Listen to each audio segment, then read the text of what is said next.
Hello बच्चों, आप सभी का स्वागत है मेरे YouTube चैनल सरल हिंदी पाठशाला में। बच्चों, पिछली वीडियो में हमने विलोम शब्द के बारे में पढ़ा था। हमने जाना कि विलोम शब्द किसे कहते हैं। आज की वीडियो में बच्चों हम अनेकार्थी शब्द के विषय में पढ़ेंगे। अनेकार्थी शब्द, अनेकार्थी जैसा कि नाम से ही पता चल रहा है बच्चों कि एक ही शब्द के अनेक अर्थ होंगे, है ना। चलिए परिभाषा देख लेते हैं। अनेकार्थी शब्द वे शब्द होते हैं जिनके एक से अधिक अर्थ होते हैं। अर्थ संदर्भ के अनुसार बदल जाता है, अर्थात वही शब्द अलग अलग वाक्यों में अलग अलग अर्थ देता है। मतलब एक ही शब्द है बच्चों, वो अलग अलग वाक्य में प्रयोग होकर अलग अलग अर्थ देता है। ठीक है, इससे हमारी जो भाषा है उसकी सुंदरता बढ़ जाती है। अनेकार्थी शब्दों के प्रयोग से हमारी भाषा की सुंदरता बढ़ जाती है। अब देख लेते हैं बच्चों हम कुछ उदाहरण, बहुत ही जो इम्पोर्टेंट हैं, मुख्य शब्द हैं, उनको मैंने लिया है। सबसे पहला है बच्चों नक्शा। नक्शा आपको पता है, हम बोलते हैं ना कि कोई नक्शा टंगा होता है, मैप वगैरह, उसको नक्शा बोलते हैं। इंडिया का मैप टंगा है, हिंदी में नक्शा, इंग्लिश में मैप।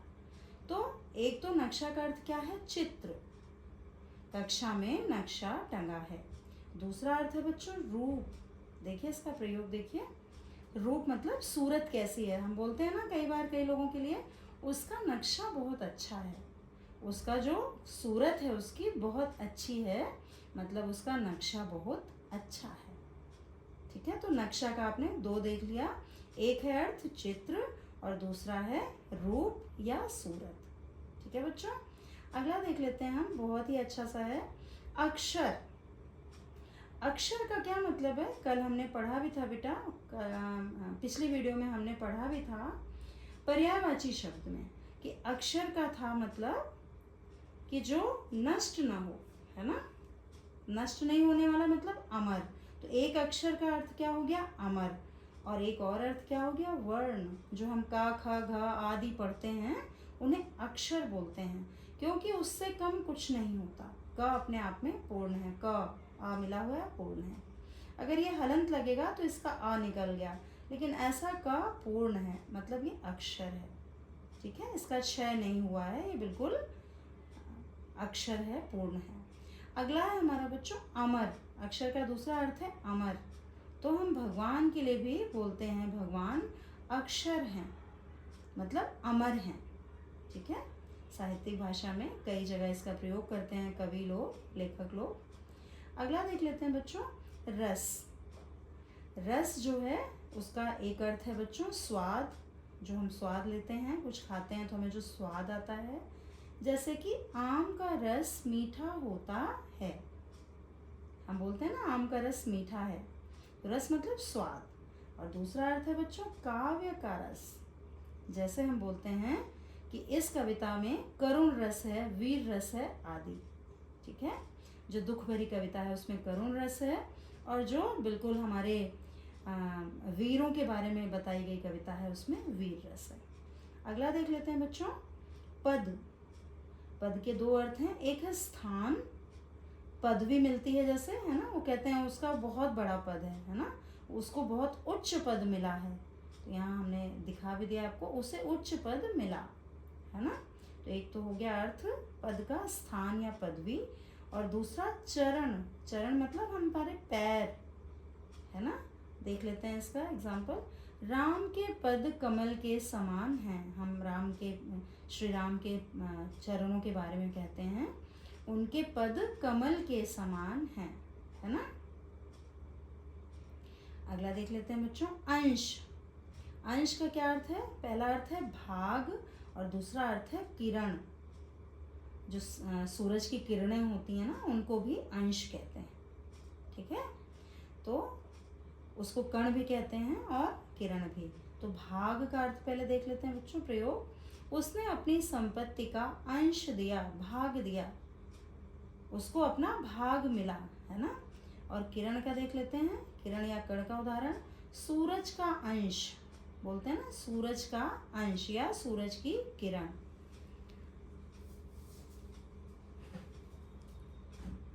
नेक्स्ट है बच्चों कल। कल दो जगह यूज होता है, एक बीता हुआ दिन और एक आने वाला दिन, दोनों को हम क्या बोलते हैं? कल। अगला है हमारा बाल। बाल का सबको पता है, आसान है।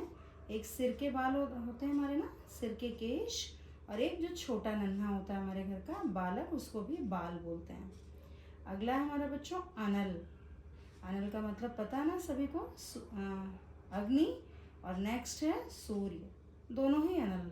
ठीक है बेटा, सूर्य को भी अनल कहते हैं और अग्नि को भी। नेक्स्ट है हमारा अंबर। अंबर का पता है ना आप सभी को, एक तो आकाश है और दूसरा क्या है बच्चों? वस्त्र। पीतांबर बोलते हैं ना, विष्णु जी पहनते हैं पीतांबर, पीला वस्त्र, है ना। अगला है हमारा बेटा आलोक। आलोक क्या है? आलोक का अर्थ प्रकाश, ठीक है। और दूसरा प्रसिद्ध, ठीक है, कहते हैं उसने अपने माता पिता को के नाम को आलोकित कर दिया, तो प्रसिद्ध को भी आलोक कहते हैं। नेक्स्ट है बच्चों उदय। उदय का अर्थ है एक तो सूर्योदय और दूसरा प्रकट होना, ठीक है। नेक्स्ट है बच्चों ऋतु। ऋतु को हम मौसम कहते हैं और दूसरा समय भी कहते हैं। ध्यान दीजिए बेटा, ऋतु को समय भी कहा जाता है। नेक्स्ट है बेटा हमारा कारण। कारण को हम कहते हैं एक तो वजह, है ना, कोई वजह होना, कारण होना, और साधन भी कहते हैं बच्चों, ये आपको ध्यान रखना है, साधन भी कहा जाता है। नेक्स्ट है हमारा कीर्ति।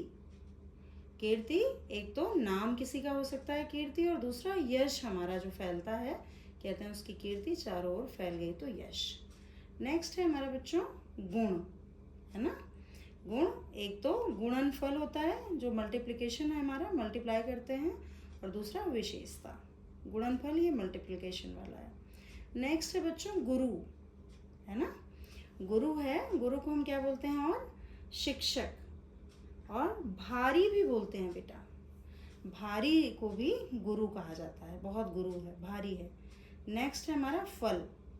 फल को एक तो हमारा परिणाम जो आता है, परीक्षा परिणाम, परीक्षा फल, और दूसरा मीठा पदार्थ, मतलब कोई भी फल। नेक्स्ट है बेटा हमारा शक्ति, सॉरी बल है। बल को हम क्या क्या कहते हैं? एक शक्ति कहते हैं और एक सेना को भी कहते हैं बेटा, सैन्य बल, ठीक है। नेक्स्ट है हमारा बेटा बीज।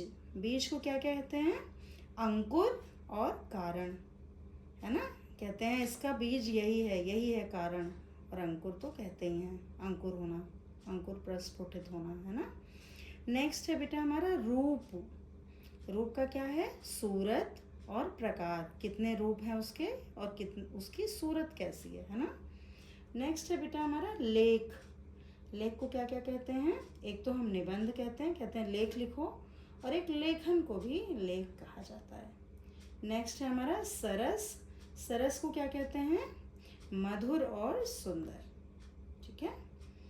अगला है हमारा बेटा साधु। साधु को पता है आपको, संत को कहते हैं, और अच्छा कोई हमें कहना होता है तब भी हम कहते हैं साधु, मतलब अच्छा, बहुत बढ़िया। नेक्स्ट है सूर्य। सूर्य को एक तो ग्रह है, सूरज ग्रह, और तेजस्वी व्यक्ति का नाम भी हो सकता है सूर्य। अगला है हमारा बेटा हार। हार का क्या अर्थ है? पराजय, और एक और अर्थ है माला। आसान है ये तो, माला सबको पता है, पराजय भी पता है। नेक्स्ट है बेटा हमारा हित। हित को क्या कहते हैं हम? एक भलाई बोलते हैं, दूसरे का हित करना, भलाई करना, और एक लाभ, अपना हित साधना, अपना लाभ देखना। अलग अलग वाक्यों में अलग अलग प्रयोग हो रहा है ना। नेक्स्ट है हमारा बेटा अंत। अंत को देखिए, एक तो हम बोलते हैं कोई चीज़ समाप्त हो जाना, उसका अंत हो गया भाई, अब कंप्लीट हो गया, अंत हो गया, पूर्ण हो गया। और दूसरा मृत्यु, किसी की मृत्यु होती है उसको भी कहते हैं अंत। अगला है हमारा बेटा कुंज। कुंज के भी दो अर्थ हैं, बगीचा और घर। तो ये हमारे अनेकार्थी शब्द कंप्लीट हो गए बेटा। इसको आप अच्छे से 2 बार 3 बार पढ़िएगा, ये क्लियर हो जाएगा। ज़्यादातर तो आपको आते ही हैं, जो ज़्यादा आपको लगता है कि नहीं आते हैं उनको थोड़ा ज़्यादा बार पढ़ लीजिएगा। ये बच्चों 2 नंबर में, 3 नंबर में, अक्सर बोर्ड की परीक्षाओं में और आपके प्रतियोगी परीक्षाओं में आते हैं। बहुत ही आसान है, लेकिन थोड़ा आपको रिवाइज कर लेना होगा एग्ज़ाम से पहले। तो ये आज हमारा अनेकार्थी शब्द कंप्लीट हो गया। अगली वीडियो में मिलते हैं बच्चों एक नए टॉपिक के साथ। आपको अगर कोई भी टॉपिक पढ़ना हो, आपको लग रहा है आपको पहले वो टॉपिक पढ़ना है, तो आप कमेंट बॉक्स में लिख सकते हैं, उसको मैं पहले ले लूँगी। और वीडियो आपको अच्छे मैं भेजूँ, उसके लिए आप हमारे चैनल को सब्सक्राइब करें और वीडियो को लाइक करें। धन्यवाद बच्चों।